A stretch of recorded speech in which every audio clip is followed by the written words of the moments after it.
they're in elliptical orbit. An ellipse is kind of like a circle or an oval but stretched out. A circle, for a fun fact, a circle has one center, an ellipse has two. When our planets are orbiting, they are in an ellipse. So first you have your main point of gravity, the sun for us, and something else.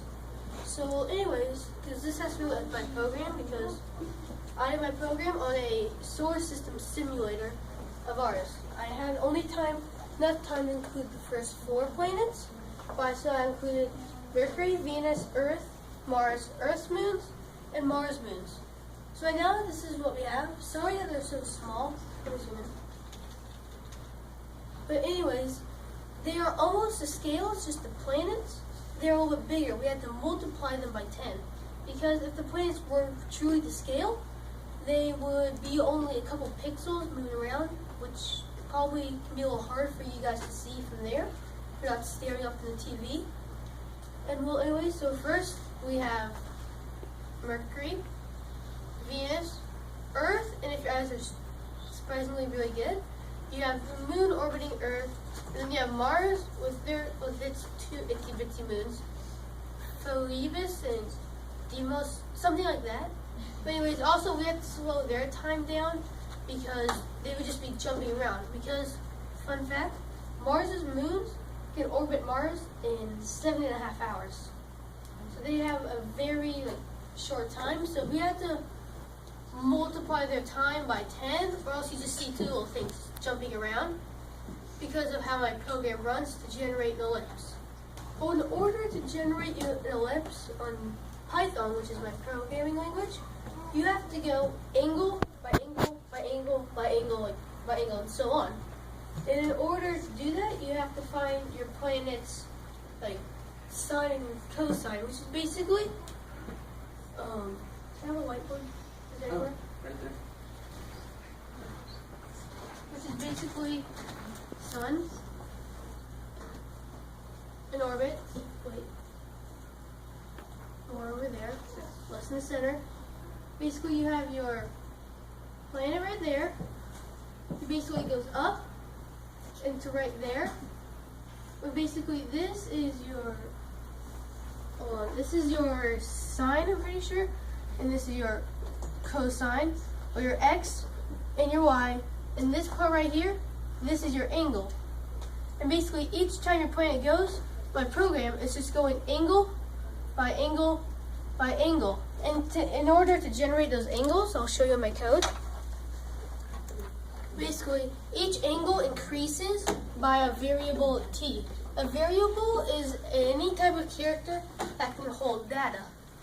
Anyways, for t, so basically this is how long my program will go for.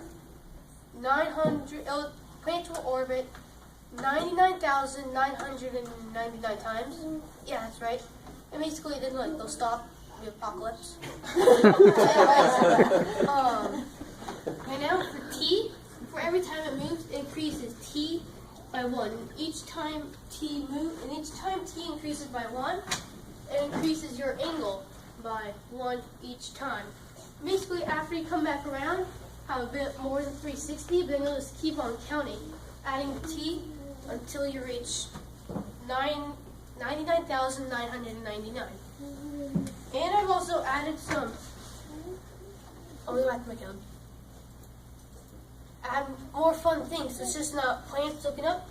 Because Mercury and Venus are boring. They have no moons or anything. Let's just say you want to go to Earth, hit 1. One by one, the planets will drop down. And wait. Earth comes up with its moon orbiting itself. And let's just say you want Mars. Hit 0 to go back to all planets orbiting. Don't worry, they'll go back to size. And yeah, and then let's say you want Mars, you hit number 2. All planets will drop down, except for Mars will be centered along with its 2 moons in very fast and low orbit.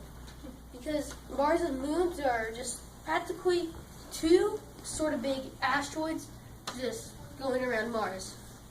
Basically because they're so small. And well, normally now, if they were at their true time, they just go like bam, it's in the star shape, just jumping around. These are its 2 moons, Phoebus and Demos. I'm sorry, I don't know how to pronounce it. Anyways, then that's that. And let's just say it now. Let me just get back. Don't worry. More updates are going to make this way quicker to run by using threads, which we'll get into in a second. Anyways, let's just say you want to zoom in. Use Z to move in. And don't worry, your scale stays the same, so your planets spread out more. And then you use your normal, if you're a gamer, gaming keys, which would be your W for forward, A for left, S for backwards, and D for right. Basically, you can move them around in case you want to move them down. Though, like if you zoomed in and you want to try to find a certain planet, you can move that around. Now, this is just the whole thing about code. I don't know why that's doing that. But anyways, a thread, which, well, I can put right now. A thread is basically when those planets are moving down out of the screen, so you can only see Earth, they were going one by one. And that's on a single thread. Because imagine this, you're putting beads onto a thread, and you go order by order, one at a time. But if you have multiple threads that you're putting beads on, you can do like 2 threads, 2 beads at the same time. So if I was able to do that, I could be doing 2 planets out at the same time, 3 other things. I don't know if you guys noticed when my program was starting up, that my little graphic thing had to like draw this box out, write the words, then draw this box out. With threads, we can make that all happen instantly. Well, not instantly, like while the planets were still going. But let me just see if there's anything I've missed. Oh, and also we just want to say our data is pretty accurate to the hundredth place of the decimal. Like these are our 2 like X and Y orbit coordinates, like how far away from the sun it should be moving. This is our speed, making 1 about, I think it was like 1 year or somewhere, or just making 1 our main number, and anything like, making 1 year, anything like above that or like below that. And basically in data, this is another file I created to shorten the length of my 100-some lines.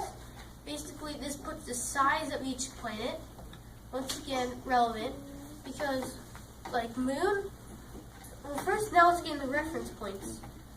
See, the reference point for all these planets, sorry about the blinking, is sun. So they're all orbiting around sun. All for moons, here, see, they're all sun for reference points. But for all the moons, they may have a planet as a reference point, which in code, it's basically like, because this is object-oriented code, so each planet or turtle, that's the graphic name here, is its own object, so it relies on I'm blanking out. Because it's its own object, they have reference points in their orbits to which they follow. So it's not just them following, just pre-programmed, it's them actually running through up here, algorithms, re-putting itself in the correct place around the sun. Of course now, this is probably not where they are right now, because that would take a ton more work, more like stuff I do not know of. Well anyways, and if I was able to fast forward, which will probably be next, I will make it so that eventually this does not end and there will be no apocalypse. And there will be a command box down here. This is for the future. Type in commands if you don't want to use these, or if you hit Earth, it'll bring up like facts about Earth, and we'll apply a place for credits because we use wolfram.com to get our facts. And, like, for example, our colors for like the planets, because did I miss it? Yeah, because for example, our colors here, we're using something similar, but not exactly, the HTML color code, where it's basically red, green, and blue. This is 61% out of 100, 38% out of 100, and 19% out of 100 of blue. That's for each of the planets and their moons. Or if you just want a default color, you can just type in gray, tan, orange, stuff like that. So, yeah, any questions? How old are you? 12. 12. How long have you been doing this? 2 months. 2 months. About. What programming language are you using? Python 2.7. Yes? I had a question when you were describing the orbits. Yes? From your demonstration, it looks like the moons are orbiting in a circular fashion around the planets. They are. It's just hard to tell though, because if I can slow it down, it's very hard to tell because the planets, it gets so big. But if you look at it, see there's more distance here than compared to there. They are actually on an elliptical orbit. Okay. Very slight though. Okay. Like you wouldn't be able to notice it. You said